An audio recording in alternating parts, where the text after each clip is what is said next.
Hey guys, Mindset Monday, episode 6, I think.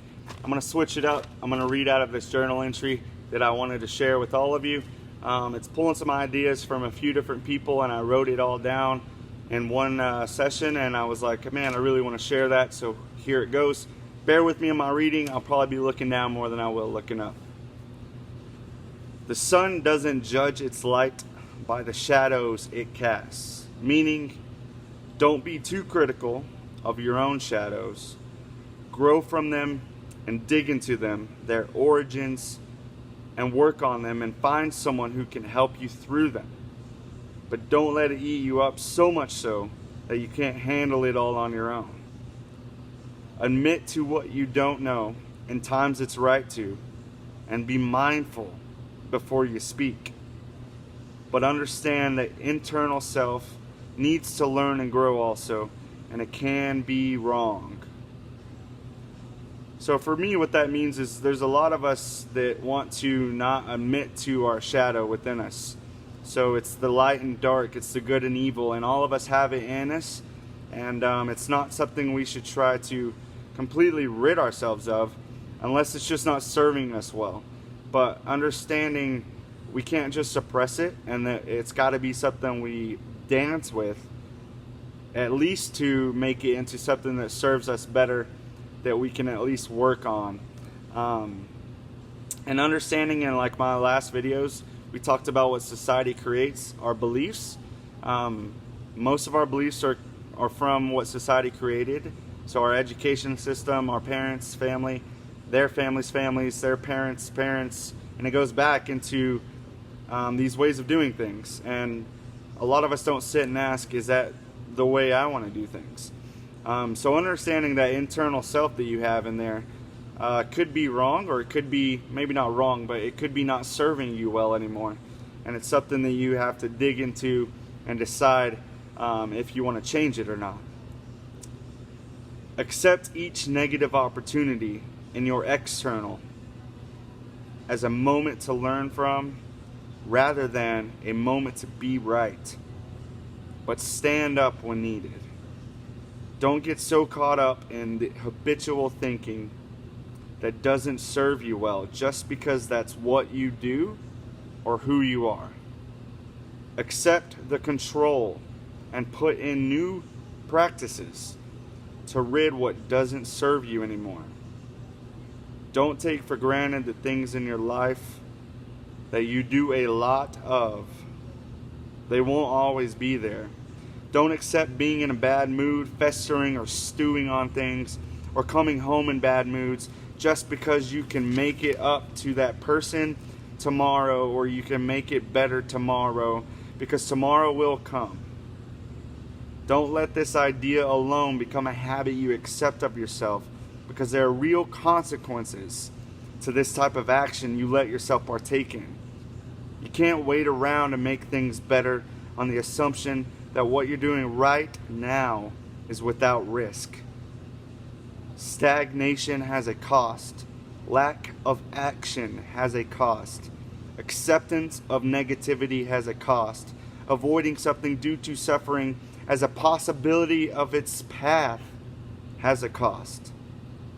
Each moment can be special. So basically what that means is we spend a lot of time doing certain things because we're very habitual. That's what humans do. So we don't want to take for granted those things that we're always doing. For example, if we're always commuting to work and back, are we just mindlessly commuting and wasting our time doing that? Or are we putting a podcast on where we can learn about ourselves, or learn about communication, or learn about relationships, or learn about our careers better?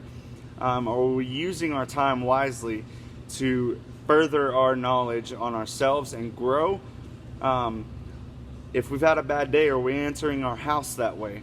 Are we showing our kids and our family and our spouse that we've had a bad day? And do we do that more often than not, just because we think, oh, today it doesn't matter, I'm just in a bad mood, so tomorrow I can make it better. And then tomorrow comes and you do the same thing. And then tomorrow comes and you do the same thing, because you're in that habit of doing it. So if you say, I'm gonna start the gym Monday, Monday comes, you don't start the gym, you say you're gonna do it the next Monday, and it comes and you don't do it. You get in this habit of doing this downward spiral, and it's a dangerous thing to do. The cost of moving forward has its downfalls, but it's never too late. The problem is a terrible one, and the solution may be daunting. And it not be a part of the problem requires a whole lot of understanding and work within. But having something of that magnitude to fix and accepting that mission because you've chosen to be brave, work on yourself first, and take on that challenge is reason enough to wake up every morning with purpose. This is the antidote to bitterness. Meaninglessness has rewards of impulsive pleasure and no responsibility. Nothing you do matters. You can do what you want. All play. I think we could see how meaninglessness is so attractive to us because it has pleasure involved in it and lack of responsibility. And a lot of us humans want pleasure and no responsibility. We go, we put all our money into these vacations so we can just do nothing, so we can get away from it all. Or we live for the weekends. Meaning matters. If you make a mistake, it hurts your external environment, but you're in control. Your potential to change something means you've always had it. You've always had the potential. Take the courage to own your journey, even things you failed to do. Don't be useless if you can make an impact, but don't overjudge yourself either. The answer for past sins isn't jumping off the bridge or letting it defeat you. Accept the challenge. Don't hit anything harder than it needs to be hit. Tell the truth, or at least don't lie. Not everyone around you can handle that. Ultimately, it's corrective, telling the truth. But heroes get crucified. It may cause pain in short to tell the truth, and slowly get there to the truth if needed. But don't lie. Pick the right word, put it in the right phrase, organize the sentence into a good paragraph, and create a good paper. And that's the art of communication, and a lot of us weren't taught how to do that properly. We don't write good papers. We don't tell our truths in a manner that serves those around us. We kind of just spew it out, myself included. So don't forget to pick the right word, put it in the right phrase, organize the sentence into a good paper, into a good paragraph, and create a good paper. This is how you go after the truth and how you do things right. Impulse isn't the time to spew out truth. Be careful with lies of omission also. If you haven't been asked the question, to share the truth. Make sure you haven't sold your soul too much to where you haven't set your life up to allow you to speak your truth. There's strategy to attune to truth. Make sure you're set up for it. Don't worry about disharmony in the service of a higher harmony. But be careful with how you go about this. Think about the time frame also. So with that, for me, a lot of us are at these dead-end jobs where it's clock in, clock out, and we have no meaning there. And we haven't set our life up to where we can even speak our truth because we're worried we would just get fired, and we need that money because, hey, we've got to make money. But there's no meaning in what we're doing anymore, and we can't even share our opinions. So that puts us further down, right? We're in a further downward spiral because we can't share our truth. It's the same in a relationship that you can't share your truth in. If you feel like your voice is never heard or your opinion is never heard,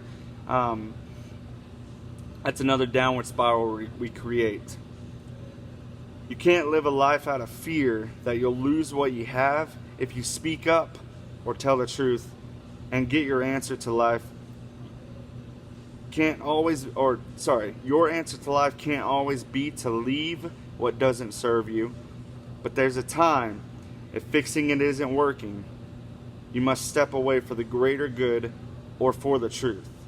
And understand that your truth isn't always the greater good, and there's got to be sometimes a balance, or you in a moment of you just need to serve, Or are you in the moment where you need to serve your truth? The price for free will is malviolence. And we have good and shadow in all of us. We choose which one we feed. Truth is love and good is solid, which is how things get better, and you have to actually dig into what you want. Some people thrive to fuel the negative, art of pain, and watch the world burn. Suffering for the sake of suffering isn't the way, but suffering is a tool. You can learn through suffering.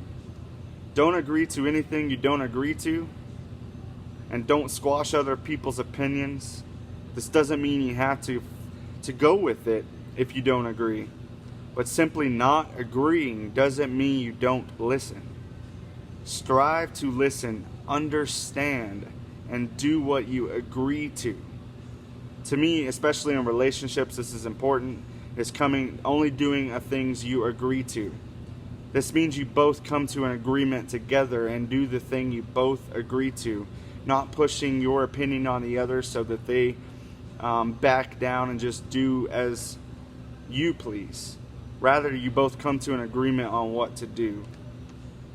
If you get angry by another's opinion, ask yourself if you're 100% right or if there's a more agreeable way you can go with that creates happiness on both sides for both parties. And usually, if we get angry and defensive about something, there's a hint of truth in there that we don't want to deal with, we don't want to admit to it. And so ask yourself, if you're getting angry and defensive, where's the truth in what they're saying? Because there is some.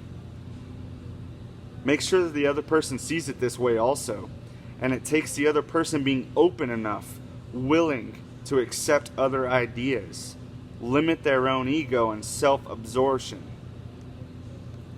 It takes quite the person on the other end to do this also. If you get angry with someone, ask yourself if what you're angry about has some truth in it. I mentioned that. If so, don't avoid truth.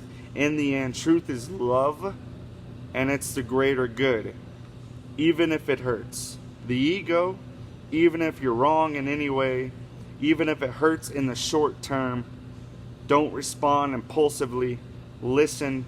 If it's a false accusation, typically the person reveals their own issues with their accusations or negativity. Seek peace, not victory. Fight for the good. We are all one. Clean up where you spend most of your time. So that's it. The big takeaways there for me are being agreeable. If you're reaching things that are starting to defend you, or you're getting defensive, take a step back. Ask yourself if there's some truth there. Clean up where you spend most of your time. That's a big one. There's so many areas of our life where we spend a whole lot of time, especially at work. And if you're miserable at work, you need to clean that up. If you're not able to speak your truth there, if you're miserable in your relationship, you've got to clean it up. If you are miserable in the way you think about yourself, you have a lot of stress and anxiety, you have to clean it up. You've got to move your body. You got to put in the right fuel to fuel your brain, so that you're even putting yourself in the right position to do these things. If you're not sleeping, you've got to learn what good sleep hygiene is. You've got to turn the phones off. You've got to turn the TV off. You have to actually get your body ready for sleep. The knowledge is all out there. I hope this helps you guys. It's definitely 100% changing my life. And I just wanted to share that. Thank you.